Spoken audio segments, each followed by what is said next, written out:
வணக்கம். இது தமிழ் குரலின் சிறப்பு நேர்காணல். இன்றைக்கு நம்மோடு இணைந்திருக்கிறவர் மரியாதைக்குரிய மூத்த பத்திரிகையாளர் மற்றும் வழக்கறிஞர் ஐயா திருமிகு CS கோட்டீஸ்வரன் அவர்கள். சார் வணக்கம் சார். நேயர்களுக்கு அன்பு வணக்கம். எடப்பாடி பழனிசாமி அவர்கள் ஒரே நாளில் ஏடிஎம்கே பிஜேபி வீக்காக இருக்குது அப்படிங்கிற அந்த என்டையர் நரேட்டிவை டேர்ன் பண்ணிட்டாரோ அப்படிங்கிற ஒரு கேள்வி இருக்குது. காலையில் அன்புமணி ராமதாஸ் போகிறாரு, ஏறத்தாழ சீட் எண்ணிக்கையை முடிவு பண்ணிட்டோம், சைன் பண்ணிட்டோங்கிற லெவலுக்கு வெளியில் வந்து பேசுகிறாங்க. நைட்டு அமித்ஷா அவர்களை சந்திக்கிறாரு. அடுத்து யார் யார் வரணும் என்னங்கிறதெல்லாம் நாங்கள் பேசியிருக்கோம் அப்படிங்கிற விஷயங்களையும் கொண்டு போகிறாருன்னா அகைன் அந்த பைப்போலார் அப்படிங்கிறத உறுதிப்படுத்தி இருக்கிறாரா? ஆன்டி டிஎம்கேங்கிறத கவர்னரை பார்த்தாரு.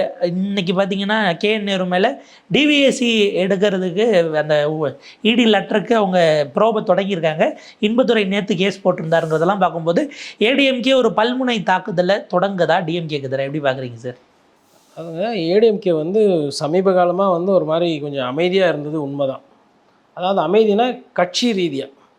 பட் எடப்பாடி பழனிசாமின்றவர் தனிப்பட்ட முறையில் பஸ் எடுத்துன்னு போய் பிரச்சாரம் பண்ணின்னு இருந்தார். பட் கட்சி ரீதியாக பார்க்கும்போது ஒரு கட்சியை கூட்டணி பேசுகிறது இல்லை ஒரு சில அரசியல் நகர்வுகளை எடுத்து வைக்கிறதுன்னு பார்த்தா கொஞ்சம் சுணக்கம் இருந்தது உண்மைதான். அந்த கேப்பில் விஜய் அவர்கள் என்னன்னா ஒரு நரேட்டிவை செட் பண்ணார். என்னென்னா திமுக வர்சஸ் தாவேகா வர்சஸ் திமுக அப்படின்னு சொல்லிட்டு அவர் பாப்புலாரிட்டி வச்சு அவரோட வசதிக்கோ அவரோட அந்த ஆளுமைக்கு அவருக்கு என்ன சப்போர்ட் ஸ்ட்ரென்த் இருக்கோ அதுக்கேற்ற மாதிரி ஒரு விஷயத்தை கட்டமைத்து போட்டி 2 பேருக்கு தான், கான்ஃபிடெண்ட்டாக இருங்கன்னாரு. அப்போது இது முடிஞ்சிட்ருக்கிற நேரத்தில் உதயநிதி ஸ்டாலின் அவர்கள் உள்ளே ஆஜராகி என்ன பண்ணுறாரு, ஹலோ எக்ஸ்கியூஸ் மீ, அப்படிலாம் கிடையாது. அவங்க வீக்காக இருக்கிறோம், வீக் இல்லாமல் போட்டோம், ஹார்லிக்ஸ் குடிக்கிட்டோம், குடிக்காமல் போட்டோம், ஆனால் நாங்கள் அவங்க கூட தான் ஃபைனல்ஸ் விளாடுவோம், உங்களெல்லாம் நாங்கள் சேர்த்துக்கிற மாதிரி இல்லை, போட்டி திமுகவுக்கும் அதிமுக தான், நீங்களாம் கொஞ்சம் வெளில இருங்க அப்படின்ற மாதிரி அவர் ஒரு நரேட்டிவ் செட் பண்ணார். ஸோ அப்போது திமுக அதிமுகவை தான் போட்டியாகவும் எதிரியாகவும் பார்க்குது.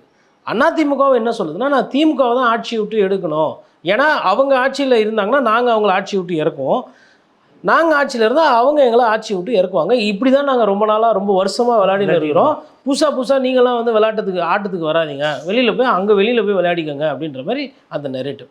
இதில் என்ன ஆகி போச்சுன்னா, இந்த ஏடிஎம்கேன்ற அந்த கப்பல் அமைதியாக இருந்தது. இப்போ அப்படியே லைட்டாக மூவ் ஆரம்பித்தோன்னே இவரது கட்டுமரம் ஆகி போச்சு. யாருது? விஜய் சார்து. ஏன்னா நீங்கள் 1000 காரணம் இருந்தாலும் அதிமுகவுக்கு வாக்கு வங்கி என்பது அதிகம். குறைஞ்சி போனாலும் மலிவாகி போயிருந்தாலும் அது 21% நிற்கிது. இந்த 21%ன்றது தாவேக்காக்கு அது பெரிய நம்பர். இன்னொன்று, பாராளுமன்ற தேர்தலில் பிரிஞ்சு நிற்கிறாங்க. இப்போ பிஜேபி சேருதுன்னும் போது அவங்க சுலபமாக 30% வாக்கு வங்கி அடைஞ்சிருவாங்க. ஒரு மல்டி கார்னர் கண்டெஸ்ட்டில் 30ன்றது ஒரு நல்ல நம்பர். இந்த 30 கூட இன்னும் ஒரு 8% இல்லை ஒரு 10% சேருதுன்னா அந்த கட்சி ஆட்சி என்ன ஃபர்ஸ்ட் பாஸ் போல் சிஸ்டம். டிஎம்கேவோட 1% கூட வாங்கினோம்னா அலையன்ஸை விட முடிஞ்சு போச்சு. அப்போ இதெல்லாம் வைத்து பார்க்கும்போது என்னென்னா, ஒரு சைடு எஸ்பி வேலுமணி போயிட்டு அமித்ஷாவை போய் பார்க்குறாரு, முன்கூட்டி அந்த கள வேலைகள் எல்லாம் பார்க்குறாரு. நயனார் நாகேந்திரன், அண்ணாமலை போன்றவர் அவங்களுக்குள்ளே இருக்கிற பூத்து வேலையை அமித்ஷாவுக்கு போய் ப்ரீஃப் பண்ணுறது, அந்த வேலையை அவங்க பார்க்குறாங்க. CV சண்முகம் போன்றவர்கள் அன்புமணி ராமதாஸ் கிட்ட பேசி அதை எடுத்துகிட்டு இங்கே முடிக்கிறாங்க. இப்போ அடுத்து ராமதாஸ் அவர்கள்கிட்டயும் பேசுகிறாங்க. பட் அது என்ன ஆக போகுதுன்னு நமக்கு தெரியாது. அப்போது அதேமாதிரி தங்கமணி அவர்கள் அவரும் பியூஷ் கோயல் கிட்ட பேசுகிறது கொள்வது அந்த மாதிரி விஷயங்கள். அப்போது அதிமுக என்ன பண்ணுதுன்னா, தன்னோட அதாவது தாவேக்கா மாதிரி ஒரு கட்சியை இவ்வளோ விஷயங்கள் பிரச்சாரம் பண்ணும்போது அதிமுகன்றது பல வருஷம் ஆண்ட கட்சி, அது என்ன பண்ணுறது, அதனுடைய ஃபங்க்ஷனரிஸை டிஸ்மேண்டில் பண்ணி ஆப்ரேட் பண்ணுங்கன்னு. அந்த ஆப்ரேஷன்ஸ் வரும்போது என்ன ஆகுதுன்னா, கவர்னர்கிட்ட போய் மனு கொடுக்குறாங்க, அமித்ஷாவை பார்க்குறாங்க, அன்புமணி ராமதாஸ் கையெழுத்து போடுறாரு, இவர் டெல்லி போகிறாரு. நேற்று கேட்குறாங்க பத்திரிகையாளர், இன்றைக்கி கூட்டணி பற்றினா அவர் கூட்டணின்றத விஷயத்தை விட அதாவது உள்துறை அமைச்சரை பார்த்தோம் அப்படின்ற மாதிரி தான் சொல்கிறாரு. அரசியல் ரீதியாக ஒரு சில விஷயங்கள் கேட்டு தெரிஞ்சார், உள்துறை அமைச்சரை பார்த்தோம் நாங்கள் அப்படி. அப்போ இங்கே சிபிஐக்கு கம்ப்ளைண்ட் கொடுத்துருக்குறாங்க, விசாரணை பண்ணுறாங்க. இன்னொரு சைடு வழக்கறிஞர் பிரிவில் இருக்கக்கூடிய இன்பதுரை போன்றவர்கள் வழக்கு மூவ் பண்ணுறாங்க. இங்கே வழக்கு மூவ் பண்ணோன்னா டிவிஎஸ்சி என்ன பண்ணுறாங்க, சேஃப்டிக்கு அவங்க ஒரு சில விஷயங்களை ஆரம்பிக்கிறேன். ஏன்னா கோர்ட்டுக்கு கூப்பிட்டு கேட்டுச்சு. அதாவது முதலமைச்சர் தன் துறையில் இருக்கிற தன் ஆட்சியில் நடந்த ஒரு ஊழல் புகாரின் மீது நடவடிக்கை எடுக்க சொல்கிறாரு. அப்போ இது என்னென்னா, கோர்ட்டு கேட்கும்ல, எப்போ இங்கே வா, டிவிஎஸ்சி தானே நீ டிஎம்கேவா? இல்லை சார் நாங்கள் டிவிஎஸ்சி. அப்போ ஏன்ப்பா ஊழலுக்கு எத்தா மாதிரி தானேப்பா நீ வேலை செய்யணும், தொழில் செய்யணும், உன்னோட ஃபண்டமெண்டல் ரைட் அது தானே. ஆமாங்க, எதுக்காக இந்த டிபார்ட்மெண்ட் ஊழலை ஒதுக்கிறது? ஊழல் புகார்னு ஒன்று சொல்கிறாங்களே, ஏன் அதில் வழக்கு பதிவு பண்ண கேட்டால் அது கொஞ்சம் அசிங்கமாக போயிடுன்ற காரணத்தினால இப்போ விசாரிக்கிற மாதிரி காட்டுறாங்க. விசாரிக்கிற மாதிரினா என்ன காட்டுறாங்க. பட் இதனுடைய பாதகம் என்னென்னா, இவங்க ஒரு வேளை வழக்கு போட்டு எஃப்ஐஆர் போட்டுட்டா அதுக்கு தான் காத்திருக்கு. அப்போ என்ன பண்ணோம்னா இடி வந்து உள்ளே வந்து நீங்கள் விசாரிங்க, ஒன்றும் அர்ஜென்ட் இல்லை, காப்பி ஒண்டி கொஞ்சம் கொடுங்க ப்ளீஸ் அப்படின்னு சொல்லிட்டு அந்த காப்பி வாங்கிட்டு போயிட்டு பட்டா காப்பி சிட்டா கிட்டா எல்லாம் அவங்க தூக்கிட்டு ஓடுருவாங்க. ஏங்க ஏன்னா என்னதுங்க, இல்லை அது வந்து இப்போ நான் விசாரித்து சொல்கிற மாதிரி இதற்காக தான் அந்த வேலை நடக்குது. இது வந்து கண்டிப்பாக தூக்கத்தை வந்து கெடுக்கும். அப்போ கூட்டணி அது மாதிரின்ற விஷயத்தை தாண்டி இதில் அதற்கு தாண்டி ஏதோ நடக்குது. அதனால தான் அதை வெளியில் சொல்ல முடியாது. இப்போது ஓபிஎஸ், டிடிவி, சசிகலா போன்ற கேள்விகள் பழைய கேள்வி 50 முறை திருப்பி கேட்டாலும் அதை தான் சொல்லுறாரு. அதுக்கப்புறம் போகும்போது என்ன சொல்கிறாரு, என் மூஞ்செல்லாம் அப்படிலாம் காட்டாதீங்க, நான் இப்படி தான் போகிறேன்ற மாதிரி ஃபன் பண்ணிட்டு போகிறார், ஜாலியாக போகிறாரு. திருப்பி வரும்போது டாட்டாலாம் காமிச்சு ஸ்லோ மோஷனில் போகிறாங்க. அப்போது இந்த கூட்டணி நெருக்கடி அந்த மாதிரி விஷயங்கள்ல இருந்து அவங்க வந்து அரசியல் ரீதியாக நவர ஆரம்பிச்சிட்டாங்க. இப்போ இந்த சைடு நீங்கள் விஜய் சாரை எடுத்தீங்கன்னா எந்த ஆக்டிவிட்டியும் இல்லை, ஜனநாயகனும் ரிலீஸ் ஆகலை, 12ஆம் தேதிக்கு வெயிட்டிங். வழக்கமாக இவர் தான் சொல்லுவார் ஐ எம் வெயிட்டிங்னு, இப்போ சிபிஐ சொல்கிறான் we are waiting please come forward அப்படின்ற பொங்கலே இல்லையடா போகியோட முடிகிறோம் அப்படின்ற மாதிரி வச்சுருக்குறாங்க. அது எப்படி போகுதுன்றதை பார்க்கணும். இந்த கூட்டணி விஷயங்களில் வந்துட்டு கொஞ்சம் ஸ்பீடு எடுத்திருக்கு. அதே மாதிரி திமுக பொறுத்தவரை அது ஆல்ரெடி சீல்டு கூட்டணி தான் இருக்குது. நாளைக்கு தேமுதிக அவங்க மாநாடு, நேற்றைக்கு புதிய தமிழகம் போட்டு திமுகவை வீழ்த்துவதற்கு எல்லா கட்சியும் ஒரு அணிக்கு வரணும் அப்படின்ட்டு அவங்களும் டுவர்ட்ஸ் என்டிஏவை நோக்கி வராங்க. வாசன் போன்றவர்களும் மற்றவர்களும் அது நேச்சுரலி அங்கே தான் வருவாங்க. இதில் டிடிவி மட்டும் கூட்டணிக்குள்ளே வர்றது குறித்து பல கட்சிகள் பேசுகிறாங்கங்கிறதாக அவர், அதாவது வேறு கட்சியாக இருந்தால் அந்த என்டிடியை என்டிஏ மூலமாக உள்ளே வர வாய்ப்பு இருக்குங்கிற ஒரு இதை இடத்த கொடுத்ததாக பார்க்க வேண்டியிருக்கா எடப்பாடி? கண்டிப்பாக அது வந்து இப்போ இன்றைக்கி டிடிவி தினகரன் அவர்களை பற்றி பத்திரிகையாளர்கள் கேள்வி கேட்கும்போது அவர் வந்து எதுவும் கோபமாக அது மாதிரிலாம் எதுவும் பேசலை. ஆனால் சொன்னால் நிறைய கட்சிகள் பேசிகிட்டு இருக்கு, உங்ககிட்ட சொல்லுவோம், அது நேரம் வரும்போது சொல்லுவோன்றாரு. அப்போ என்னன்னா அந்த கமான்றது அப்படியே ஓப்பனில் தான் இருக்குது. டிடிவி தினகரன் தான் வந்துட்டு ஒரு சில நேரத்தில் வந்துட்டு பழனிசாமி வேண்டாம் கேண்டாம் அப்படின்ற மாதிரி சொல்லியிருக்காங்க. டிடிவி தினகரனை பற்றி இவர் வந்து எங்கேயுமே ஓப்பனாக சொல்லலை. அதுமாதிரி ஓபிஎஸ் அவர்களை பற்றி திருப்பி சேர்த்துக்குவீங்களான்னு கேட்கும்போது வாய்ப்பு இல்லை அப்படின்றாரு. அப்போது மேபி அவரும் ஒரு கட்சி ஆரம்பித்தா அப்போ கூட்டணியாக சேர்த்துப்பாங்களான்றது அடுத்த கேள்வி.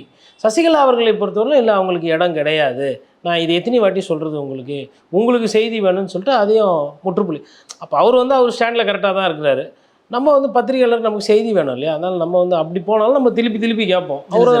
சசிகலா ஒரு இன்னொரு கட்டத்துக்கு மேலே போய் என்னுடைய ஆட்சியில் தமிழ்நாட்டில் தவறே நடக்காது, அதிகாரிகள்லாம் தப்பு பண்ணாங்கன்னா உடனடியாக நான் வந்து நடவடிக்கை எடுப்பேன்லாம் ப்ரெஸ் மீட் கொடுத்தாங்க. அதனால தான் இவர் வாய்ப்பு இல்லைன்ட்டு போகிறாரு. அதாவதுங்க இவர் அணியாக கூட இல்லை, தனியாக தான் இருக்கீங்க சூழல் பொலிட்டிக்கலி. அவங்க பாவம் அவங்களோட ஒரு 1000 நாள் அவங்களும் கான்ட்ரிபியூட் பண்ணியிருப்பாங்கல்ல கட்சிக்கு ஒரு சார் இல்லைல்ல. பட் அது வந்து இனிமேல் சசிகலா அவர்களுக்கு வந்து பொசிஷன் இருக்கிற மாதிரி தெரியல. பொசிஷனில் இருந்த ஓபிஎஸுமே ஒன்றும் இல்லாமல் போயிருக்கிறாரு. டிடிவிக்குமே இன்றைக்கி வந்து என்னன்றது தெரியல. இப்போ சசிகலா அவர்கள் போய் அவங்களோட சீனியாரிட்டி போய் விஜய் தலைமை நான் ஏற்றுக்குன்னு சொல்ல முடியாது. செங்கோட்டையன் பண்ண தவிர தூக்கத்தில் கூட அவங்க பண்ண மாட்டாங்க.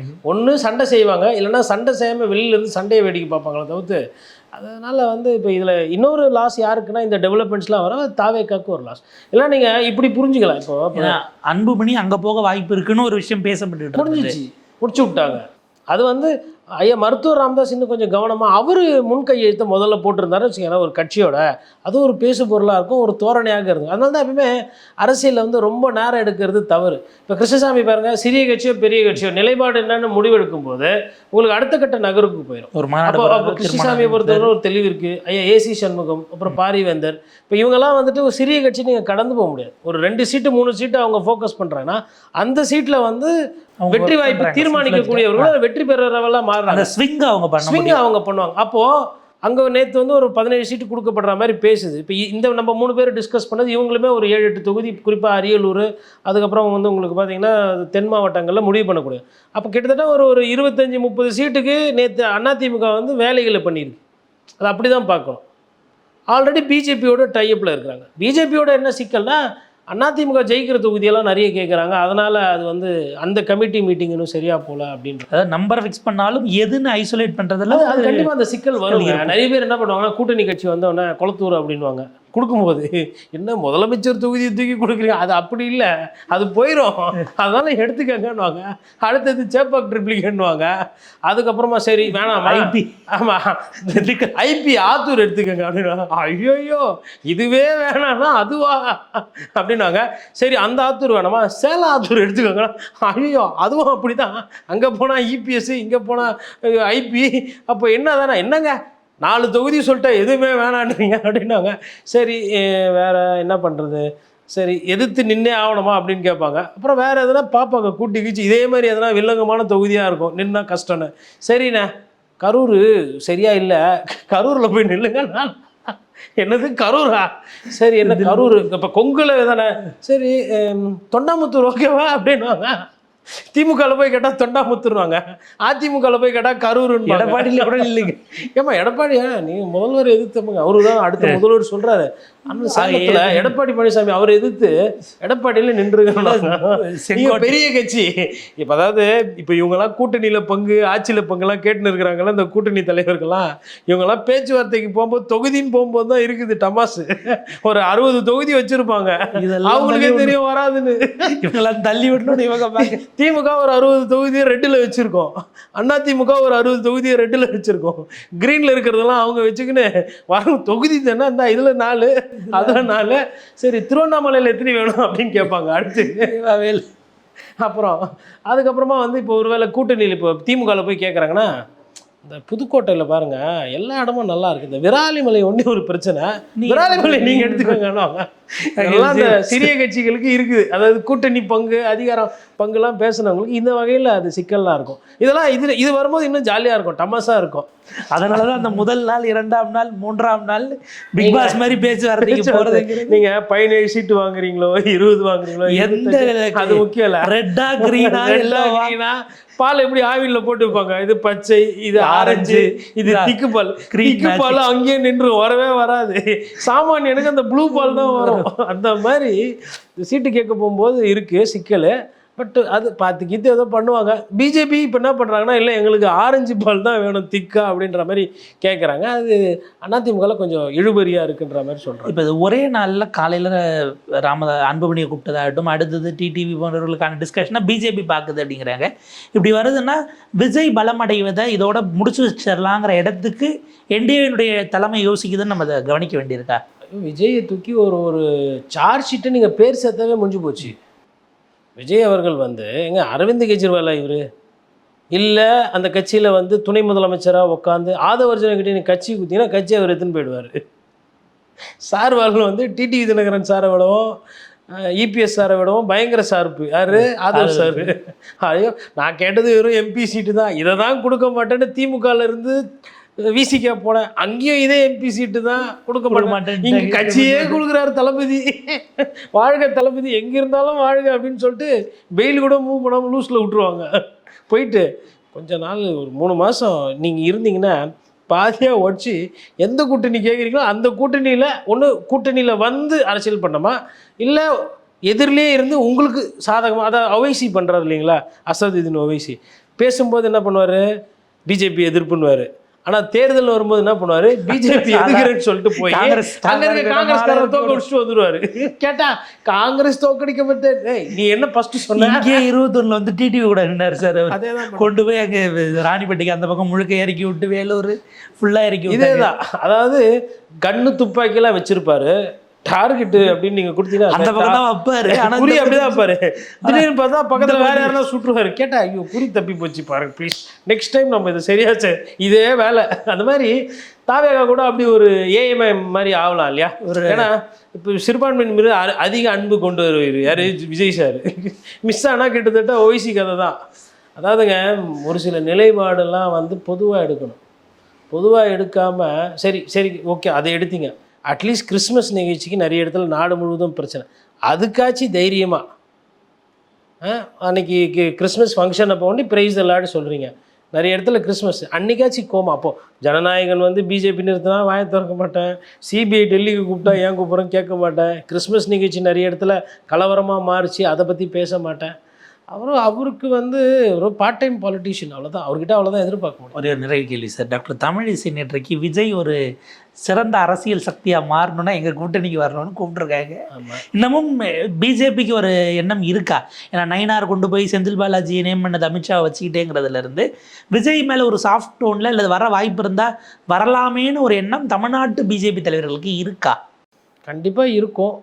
இப்போது நம்ம பிரியாணி சமையல் பண்ணோன்னா என்ன பண்ணுவோம், ஒரு ஆடு தேடுவோம் இல்லையா, அப்போ வந்து ஆடுக்கு விருப்பம் இருக்கா இல்லைன்றது முக்கியம் இல்லை, மாலை ரெடி மஞ்சள் தண்ணி ரெடி, போட்டு கூப்பிட்டு இப்போ எப்படியா இருந்தாலும் நீ பிரியாணி தான் வந்து இங்கே வந்து மாலை போட்டுக்கிறியா இல்லை வேற எங்கன்னா போய் போறியா அப்படின்ற மாதிரி. ஏன்னா விஜய் எங்கே தப்பு பண்ணாருன்னா, அதிமுக வந்து தனியாக இருந்தது பாருங்கள், தனியாக, அதாவது பிஜேபி கூட்டணி விட்டு வெளியில் இருந்தப்போ விஜய்க்கு வந்து ஒரு கோல்டன் சான்ஸ் இருந்தது. அதிமுகவோட போய் கூட்டணி வச்சு கன்ஃபார்ம் பண்ணியிருந்தா இபிஎஸ் வந்து திருப்பி பிஜேபி கிட்ட போயிருக்க மாட்டார்.